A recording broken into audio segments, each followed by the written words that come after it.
Buenas, somos curiosos y bienvenidos un día más a un nuevo vídeo del canal. Espero que estéis muy bien, que la ciencia y la fuerza os haya acompañado entre el anterior vídeo y este. Y sobre todo, espero que estéis dispuestos a aprender o a recordar algo en este nuevo vídeo que traemos aquí sobre divulgación científica. Puede ser un poco más didáctico, un poco más divulgativo, pero espero igualmente que os sirva. Ya sabéis que mientras tanto tenéis los directos en Twitch por ahí de vez en cuando. Tenemos también, por supuesto, las redes sociales, todas ellas, Instagram, Twitter, Facebook y Ciencia Red, ya sabéis, la red de la ciencia, y juntas todas tenéis ahí un montón de información, un montón de cosas colgadas para que os entretengáis los días que queráis, y por supuesto también cada mes vais a tener unas cuantas publicaciones en el Blogger que son un poquito más extensas que las de las redes sociales, pero que también merece la pena de vez en cuando. Si a ti te apetece leer, pues oye, ahí lo tienes. Y nada, ya sabéis que dicho todo esto, si queréis apoyar un poquito más al canal o a todo el proceso de todo este proyecto, tenéis el Patreon.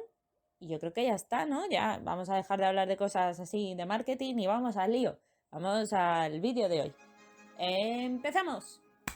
En cuanto al sistema somatosensorial, que tiene unas sensibilidades somáticas como concepto y tipos que vamos a ir viendo ahora mismo, es primero que nada deciros que el sistema somatosensorial es aquel que percibe las sensaciones somáticas y estas a su vez son las que perciben con todo el cuerpo y por tanto no solo se localizan en un órgano concreto, sino que el sistema somatosensorial percibe estímulos tanto externos como internos que se encuadran dentro de 4 modalidades de sensibilidad somática. Está el tacto y la presión, la temperatura, el dolor y la propiocepción.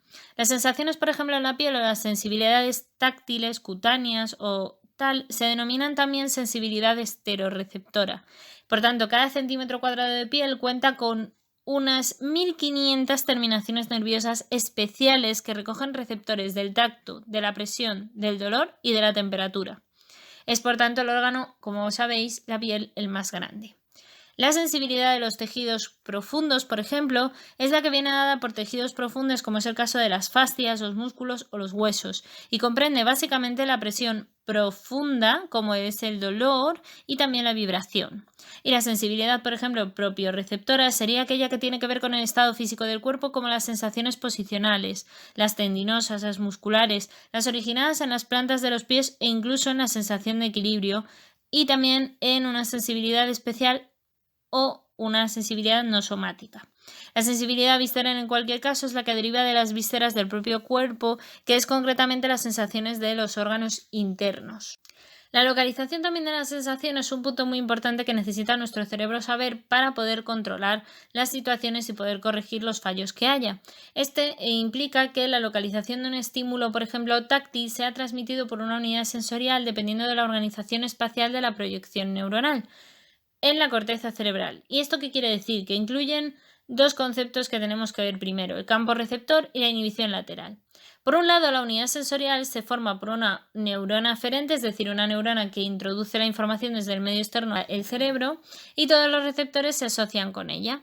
El campo receptor normalmente es la región que contiene todos los receptores asociados a una neurona aferente, y cuanto menor sea el campo receptor, más precisa es la localización del estímulo.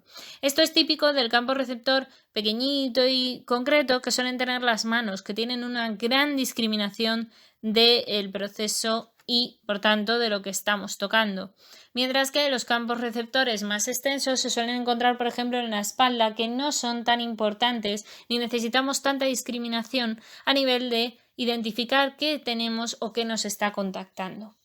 Pensar que las manos, por ejemplo, es también una forma de ver las cosas a nivel tridimensional, así que es muy importante. Para todo ello es súper importante también el otro concepto, que es la inhibición lateral.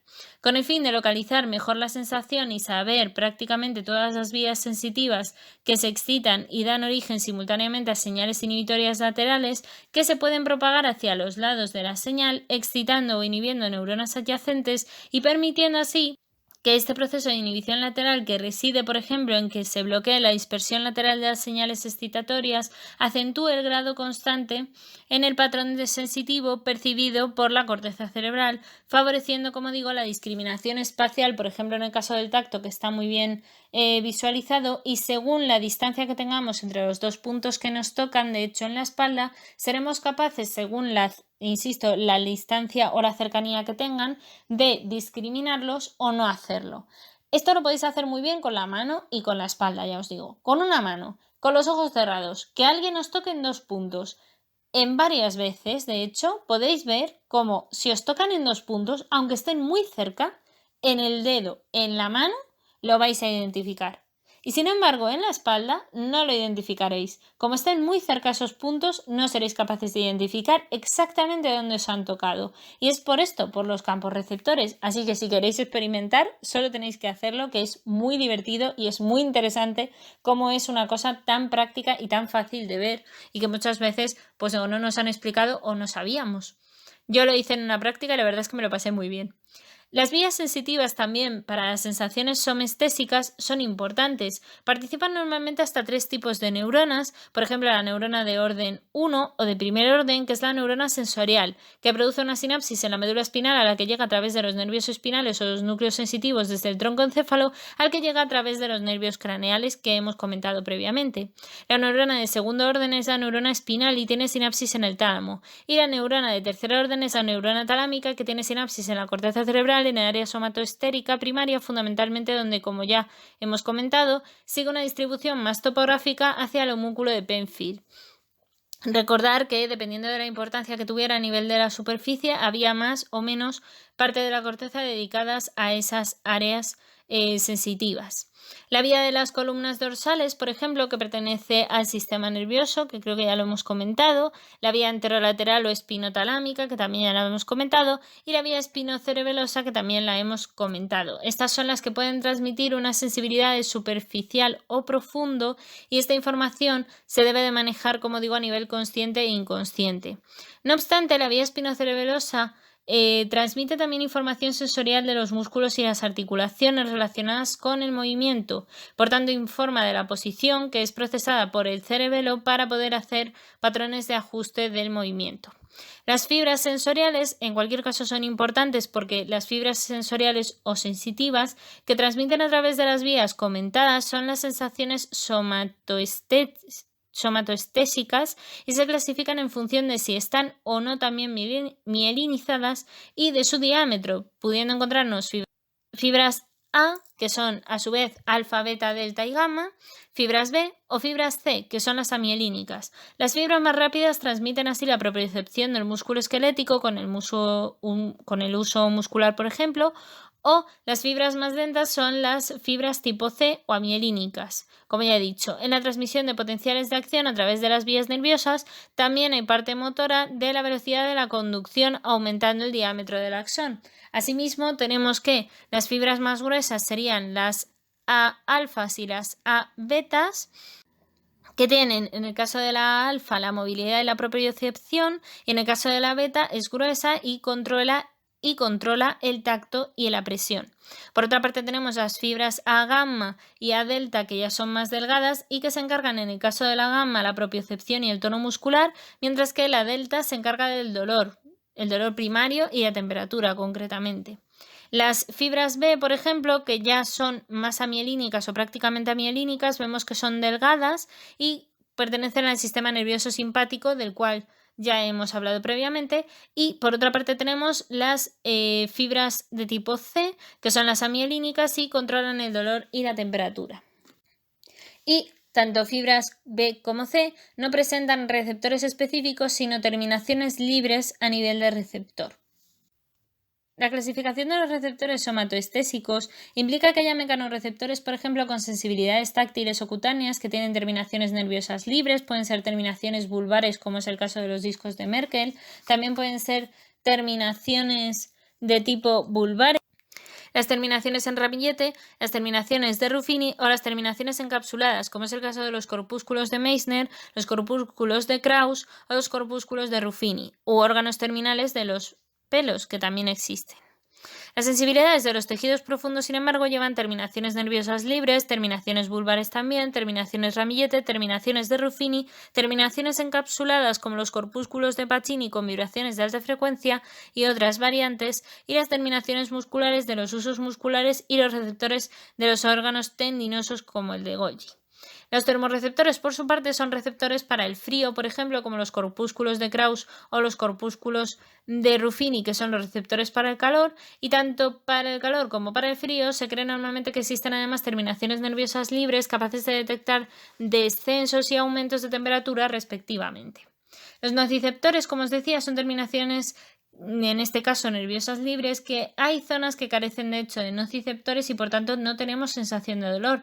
Normalmente los nociceptores perciben el dolor y se encargan de llevarlo al parénquima cerebral, pero sí que es cierto que en algunas zonas no existe, por ejemplo en las meninges o en el parénquima pulmonar, aunque sí en la pleura, por ejemplo, y tampoco suele darse dolor en el parénquima hepático, es decir, si te tocaran directamente el hígado no notarías dolor, si te tocaran el cerebro no notarías dolor, si te tocaran las meninges tampoco notarías dolor, y si te tocaran, por ejemplo, el parénquima pulmonar, a excepción de la pleura, ¿vale? Tampoco sentirías dolor, son zonas que no tienen sensibilidad al dolor, no tienen nociceptores, pero sí que presentan el resto de órganos nociceptores y estos, evidentemente como receptores para el dolor, no presentan naturaleza adaptativa, no presentan la adaptación que hemos visto previamente, sino que al revés, en la mayoría de los receptores sí que había adaptación, pero en el caso de los nociceptores no existe, y si la hay es muy baja o nula. Incluso la excitación de las fibras puede ir de hecho más en aumento y a esto se le llama la hiperalgesia. Normalmente la vía del dolor se puede clasificar de dos formas. Digamos que puede ser vía para el dolor rápida, que es un dolor agudo. Por ejemplo, este se produce en las fibras de transmisión de tipo A delta, que forman parte del fascículo neoespinotalámico y cuyo transmisor principal es el glutamato. La vía para el dolor lenta, normalmente de dolor crónico, utiliza las fibras amielínicas de tipo C, que forman parte de la vía paleoespinotalámica y cuyo transmisor o neurotransmisor es principalmente la sustancia P. Normalmente, como ya os he dicho, el parénquima pulmonar, el hepático y cerebral no duelen, así que las vísceras huecas, el dolor visceral como el estómago, el intestino o la vejiga, eso sí puede ocurrir. Así pues, recuerda que el dolor referido se puede producir por una convergencia de vías nociceptivas, es decir, es muy raro que si solo un receptor nociceptivo se activa, vaya a mandar dolor como tal, ¿vale? Lo normal es que sean varios. La distribución y las particularidades de algunos receptores táctiles, como el dolor, la presión y la temperatura, son muy importantes. Es el caso, por ejemplo, de los corpúsculos de Pacini, que son fibras A de tipo beta, los órganos de Ruffini, que son de A tipo beta también, los discos de Merkel, que son A con tipo beta, como fibras, o, por ejemplo, los corpúsculos de Meissner, que también son A de tipo beta. Asimismo, estos se encuentran evidentemente en la dermis, pero también encontramos terminaciones nerviosas libres que son A delta y de tipo C, que lo que hacen es dar una adaptación un poco más lenta y que también se encuentran dentro de la dermis. Vamos a iros viendo poco a poco todos esos corpúsculos que habíamos mencionado en la piel. Y hasta aquí por hoy, muy curiosos. Espero que hayáis aprendido, que os haya entretenido, que os haya gustado, que podáis disfrutar de este y de todos los demás vídeos que va a haber en el canal. Y sobre todo, si os ha gustado, si os ha molado, pues le dais un like, os dejáis un comentario abajo incluso si lo queréis. También podéis suscribiros al canal para seguir viendo todos los vídeos que tengamos. Y por supuesto, activar la campana para enteraros de cuando haya uno nuevo, que ya sabéis que luego YouTube es un poco travieso. Y sobre todo, pues eso, espero que la ciencia y la fuerza os acompañe hasta la próxima ocasión donde nos vayamos a ver o a escuchar. Y nada, un abrazo enorme y gracias por estar aquí para aprender con Amu. Un besito.